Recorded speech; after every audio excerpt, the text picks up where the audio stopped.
Alright, so we are back here, and let's see what our little reward is for getting over here, and that is... Wild Charge, okay. I'm not probably going to use it, but nice to have, I guess, anyway. So... Wait. This is a whole different area, not a stupid thing I didn't see. I'm stupid. But then again, I had to go back. I am an ordinary opponent. My ghost-type Pokemon whispering to me. So, new area of Victory Road to explore. I like this. Like, this is a huge Victory Road.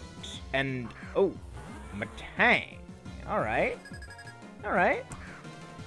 This is a gigantic Victory Road, and I really like it. Also, that's not a ghost Pokemon.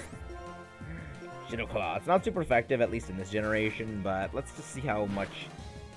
Yeah, we didn't have... I guess we... Okay, it was a crit. Okay, so... It would have not been good to use Super Power on you. Good to know. Shadow Claw. It just sounds like such a pathetic move. Just... There's no sound effect that plays to it. And Cofagrigus. Let's see how much damage you can actually do to one of these things. So I decided not to just teach Strength to something on the team. I decided to get Dwebble to learn Strength for us. Shadow Ball.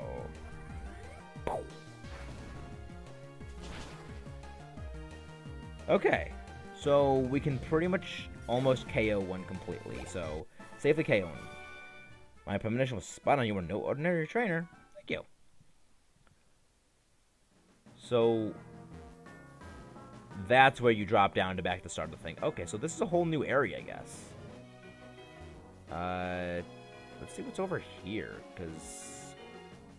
Okay, this is not the way to go. I love the way this is done. This is...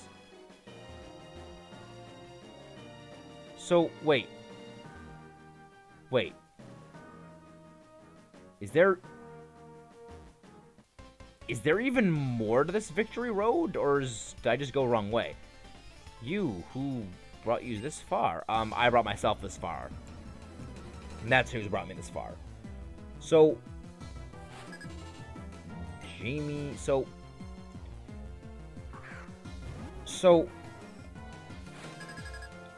is there just, like, another part of Victory Road that I don't... An even more part of Victory Road I don't know? Because that's really cool. I like that. This Victory Road is gigantic and...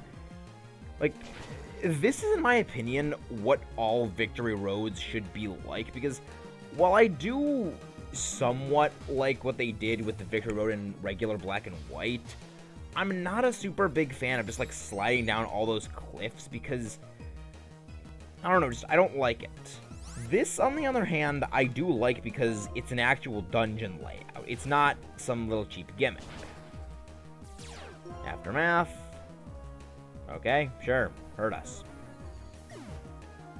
Got some experience. Claydol. Sure. So everyone pretty much seems to have ghost or psychic types at this point.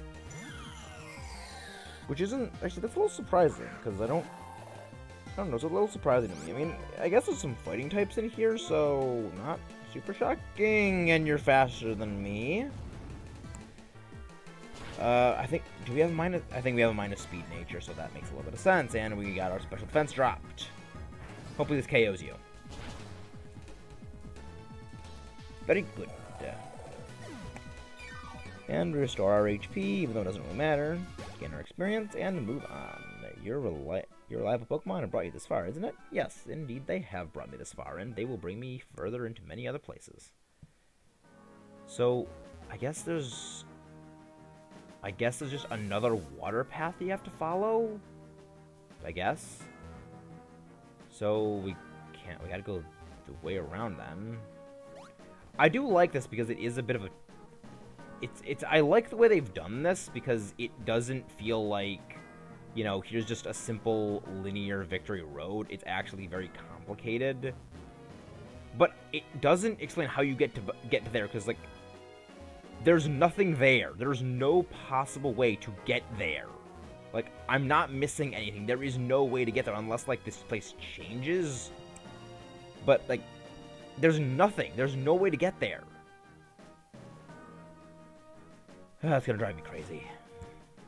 But let's just hop on our bike. No. Bicycle, Delta Machine. Let's just figure out how to get past this place. Sure, go for that, and also heal up.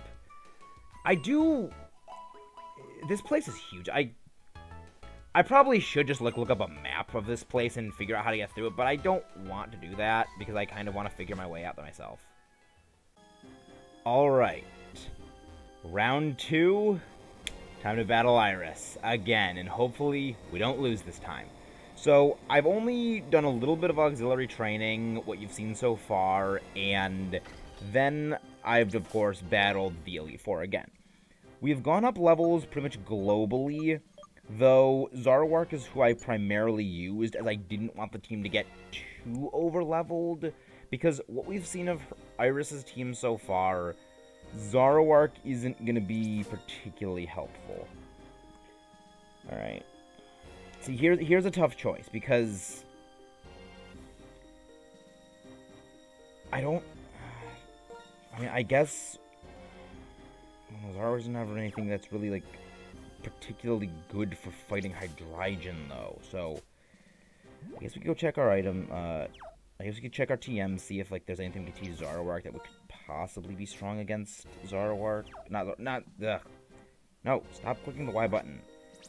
See if there's anything potentially strong that we could use against Hydreigon. I don't think you can learn Ice Beam, because I don't want to use... No, we can't learn Ice Beam. I don't want to use, Turn Dig, Shadow Ball, Brick Break. You can't learn Brick Break, I'm pretty sure we already figured that out. Scald, Fling, Charge Beam, Sky Up, with Acrobatics, Shadow Claw, Retaliate, Rock Polish, Flash, Volt Switch, Straw Bug, Bulldoze, Rock Slide, Diamond Help. Yeah, there's nothing we... Actually, you know what? I don't think there's going to be any point that she's going to have, like, a... There's no Ghost Dragon type non-legendaries. There's no Fighting Dragon. There's nothing that, like, Shadow Ball would be better for. So let's get rid of that. And I said it a while ago that I didn't really think there was going to be a time that we would want Snarl for Zoroark. Yeah, time's changed. I have decided, yes, this would actually be a good choice because... we just barely got two-shot by that Dragon Pulse. So, if we can potentially take that thing down a peg or two, we might stand a better chance. I don't want to use Samurott for fighting Hydreigon. I don't want her to get burned out too quickly. I don't want Katana to get burned out. So, Zoroark is going to be our headliner Pokemon. Actually, I guess if Hydreigon has any dark moves, I would want it to go for those first. So I'll put Candela in back. I also don't really think that Candela is going to be doing too much work here. But we are back at this amazing room. Welcome, Challenger. Lights come on. I've been waiting for this to beat me down again. Because, well, you're going to crush me. I don't mind getting crushed by Dragon types. I do enjoy Dragon types. You know what? I really look forward to having a serious battle with strong trainers. I mean, come on, trainers who make it here desire victory with every fiber of their being. They'll be battling alongside Pokemon that have been through countless difficult battles. If I battle with people like that, not only will I get stronger, Pokemon will too. And we'll know each other even better. Okay, brace yourself. I'm Iris, the Pokemon League champion, and I'm going to defeat you. You've already done that to me, though. So you don't have to try doing that again. Amazing music begins, and I love this intro. It's such an energetic, awesome intro. She has that cute little roar, and it's time to battle. Hydreigon is up first. Good. We're going to do basically nothing into this, and I do feel a little bad kind of throwing Zoroark out here like a sacrificial lamb. But again, this is basically all we got. So thankfully... there was no way we were going to outspeed it. Yeah, that's no damage. But main goal is trying to get rid of that Surf. Okay, that's something. Surprise! So Pain on my Pokemon. I feel it too. That means you don't have a dark move, I guess. See how much Night Slash will actually do, because you were a really bulky Pokemon. Yeah, we're basically doing nothing. Dragon Pulse. Yeah, even that's still doing damage. I guess another Snarl is like the only thing that could probably soften you up a little more. Not even close to half health. Well, we are close to half health down, but Dragon Pulse again. Look at coming out of its tail. Wow, we just barely survived that. And this amazing music goes away. Let's go for Night Slash. Probably, I guess Foul Play would have made a bit of sense to go for that. And Flamethrower. Okay, so Surf, Flamethrower, and Dragon Pulse. I wonder what your other move is. Like, you have a very interesting moveset. Alright. I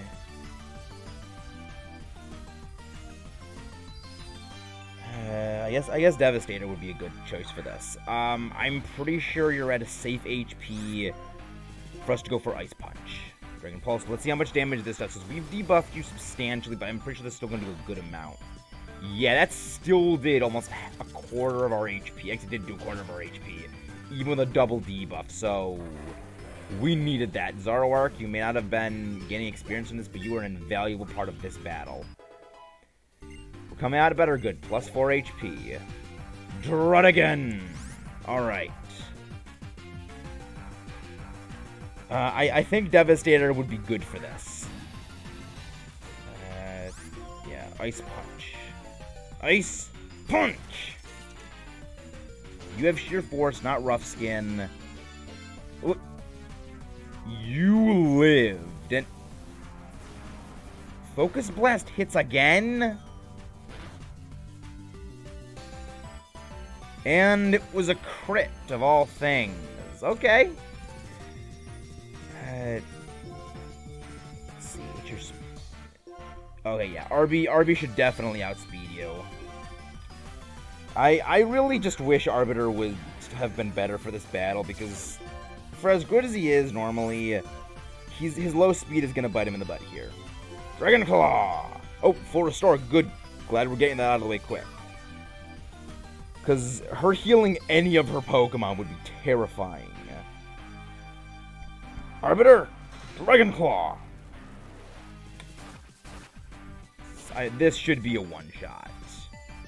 Yeah, that was a very safe one-shot, because Ice Punch did enough. Not much experience, but still, Lapras. Alright. Metroid. We've been through this whole song and dance before. Lapras is a bit terrifying, but hopefully this goes better. I do wonder what her Lapras does have, because as Ice Beam and Surf won't be singing. Thunderbolt! Oh, sing! That's rude. So this is like a debilitation Lapras. I don't like that. And paralyzed. Good. No chance to put me to sleep. Thunderbolt! This fight's going a bit better for us. It was started out a bit rocky, but we have managed to retake the lead. Gained experience on Metroid. Aggron. Alright. Katana, you're up. I know you don't have Sturdy now. So now it's time to go straight for the throat. Let's drown Aggron. You might be a heavy metal Pokemon, but you can't swim. Even though you can learn Surf. So, swamp him. Good. You're not surviving this battle. Tanamai is in Double Edge. That's rude, but in the best way. Haxorus. I think we should keep battling for this because I don't know. I don't think anyone on our team actually could reasonably take this thing on. Arbiter, I'm worried about him actually fighting this because he probably will be outsped by it, and now it'll definitely be outsped by it. Candela will probably get destroyed if this thing has Earthquake or Rock Slide or Night Slash or anything that's good against it. Continuing KO, jeez. Earthquake. Why do you go for a Dragon move unless like you don't have a bit of an odd move choice to go for Earthquake right there, but Haxorus is down. Let's see what her last Pokemon is as we gain our 59th level up. This awesome music. Archeops, alright. You know what, Arby? You didn't have a lot of things. I'm a little sad that Candela didn't get a chance to shine here, but her whole team is actually, like, extremely hostile towards Chandelure, which... Yeah, Candela didn't really do a whole lot. I'll hone my mind and become one with my Pokemon. She didn't really do a whole lot in the Elite Four, now that I think about it, because she kind of got just a bit obliterated, and you also know Dragon Claw, of course. Why did that not shock me? Dragon Claw! I'll at least give her some time against this if we don't KO it. No, not yet. No, we can fight on. She's probably going to go for a full restore. Oh. Or not. What? Defeat is right! Well, her final Pokemon goes down. I love this heroic music. That's... I did my best, but we lost. Is that all you gotta say? Alright. Doesn't have to say much, but we did it. I'm upset I couldn't win, but you know what? More than that, I'm happy. I mean, come on, having a serious battle, and you and your Pokemon, and me and my Pokemon, all got to know one another better than before. Yep, we sure did. Okay, let's go. I love how upbeat she can be, even though she did lose the championship. Like, I like this incarnation of Iris. That's really freaking cool. Whoa. Guess they must have incorporated some of what En's Castle did into the actual Pokemon League now. Okay, go on. Hurry. Oh, she pulls and then she starts shoving us.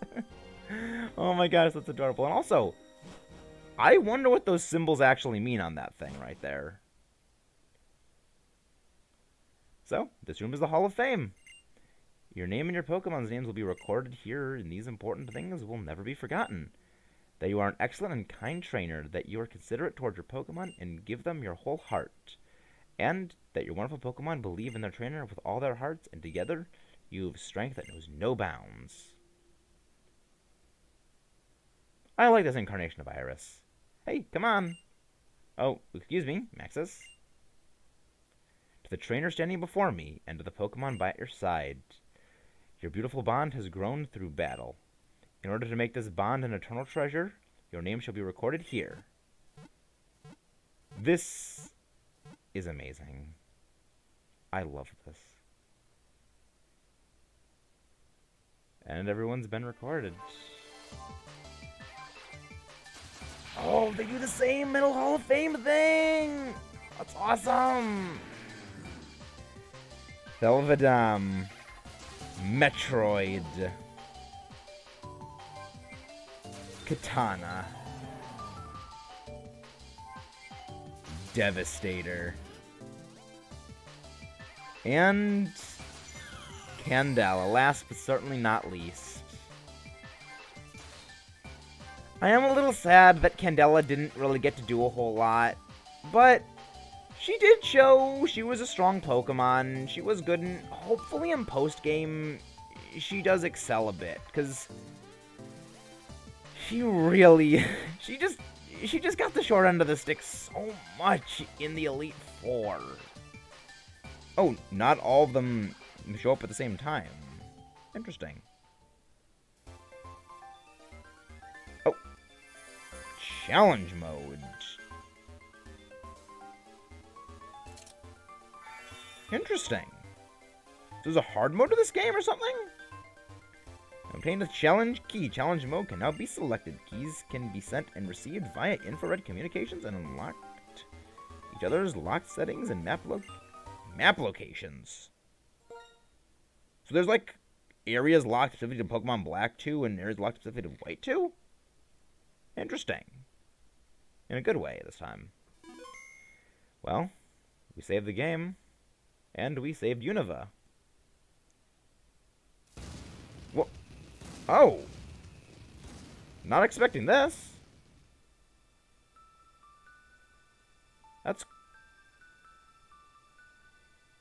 This is beautiful music right here. So now that I'm champion, do we go on a date? No, I'm joking. Cut that out, please. Hey, they all show up to congratulate. You know what? This makes sense, that they would all just congratulate and welcome the new champion. Like, why is it taking so long for this to actually happen? I'm running away from my responsibilities as champion. But we've done it. It's been almost 8 years since this game first came out, and finally being able to play it does feel a bit surreal. There were some good points and also some bad, but I've definitely enjoyed my journey through the Unova 2 region, and oh, that's a really cool shot right there. I've enjoyed this game. There were some points I wasn't extremely fond of, namely a number of points towards the middle of the game, which pretty much extended to the gyms that were the same order as original Black and White. After we got to pretty much Undella Town, that's when things started to get really different, and that was when things started to become a lot more interesting, a lot more entertaining than just here's Pokemon Black and White version featuring Gens 1 through 4. I loved some of the new areas. I didn't like some of them as well. Lentimus Town is probably one of my least favorite areas in the entire game because it just doesn't feel Unova. There's no life to it in the same way that a lot of the other cities and towns have that same kind of vitality. The gym leaders not really having much of a story relevance in the same way they did in Black and White is a bit of a letdown, but at the very least, we did get to see Drayden, and Drayden was like front and center, he's awesome, was more than made up for any of the other gym leaders' lackluster sort of portrayals, because Drayden is the best gym leader. Marlon was a bit entertaining. I did like how a number of characters did return. I liked seeing N again, Cheren and Bianca. I liked what their roles were, because it does make sense with how the story ended last time. Ghetsis going off the deep end this time after what happened last time makes a whole lot of sense.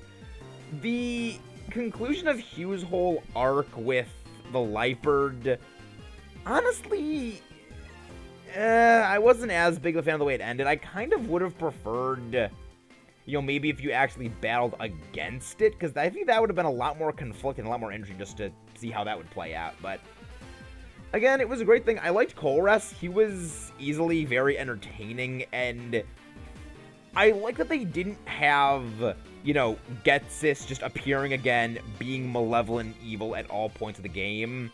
They gave you another antagonist who is really just misguided in Colress, because he's not really that bad of a person, all things considered. He's just misguided as heck. That's a great shot right there of us riding in a car with Berg. That's awesome. Hey, I think that actually is supposed to be the same dancer people from the first game.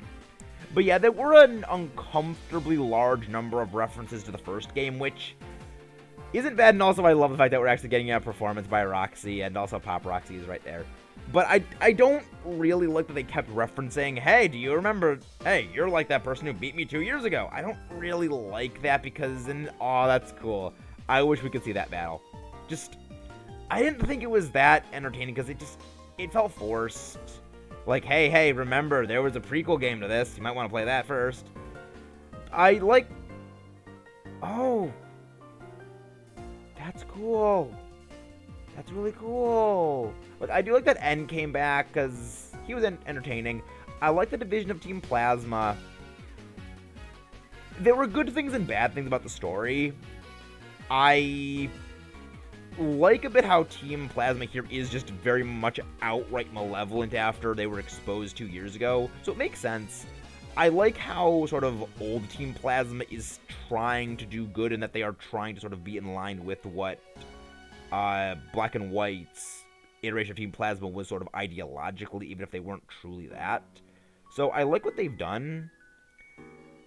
I've had my doubt that this game would be as good as Black and White since before playing it, and I don't quite think it's as good as the original Black and White. I think the original Black and White are by far better. However, not really by that much of a far margin. It is a very entertaining game, and there is some availability things that they do have that makes the game a lot more enjoyable. Zoroark being obtainable, Volcarona being apparently obtainable. That's great. I love that, because those are two Pokemon that you just couldn't get before, and while I wouldn't say Zoroark is a fantastic Pokemon for the game, it is nice to have. Volcarona, on the other hand, is a fantastic Pokemon in just about every single way just because of its stats and its type combination. It's very interesting. So, it could be fun to have in a main story playthrough, especially with the move tutors. Again, move tutors were fantastic. They did feel like the game urged you in that direction, and they did add a lot to teams to give Pokemon a good kick and power when those moves otherwise not really obtainable. However, moves are another thing that I do dislike a little bit, and that's TMs. Waterfall's not until the end of the game. Thunderbolts, Ice Beam, and Flamethrower, while I can understand why Ice Beam's in the end of the game, because that's where it was in the last game, was in the Giant Chasm. Thunderbolt, Waterfall, and I also believe Flamethrower, you could get significantly earlier. And it's not like those are, you know, extremely super powerful moves that are game-defining. Those are moves a lot of Pokemon learn and a lot of Pokemon can make very good use of. Locking those to pretty much end of the game can really handicap a number of Pokemon who would love those as covered. Like, Zoroark could have really used Flamethrower. But, and also to an extent, you know, Lampette. But that's enough bad things. There were a lot of great things. I love the battle with Black Kyurem. It's just the fact that, I mean, I guess Candela's amazing battle against Black Kyurem really makes up for her. Like, that consumed all of her amazing battling power before she got to the Elite Four. So she was kind of burnt out. Get it, burnt out. But I've enjoyed this game, and I think that it was great. I enjoyed a lot of battles in it, and I was glad that I actually lost to Iris the first time. But we have beaten the game, and as we get this amazingly ominous music, let's get back to playing and see what, well, post-game's unlocked. Mode key selection can now be transmitted with Unova Link's key system. We'll not be starting a new game. We will be continuing where we last left off in the next episode. See you guys then.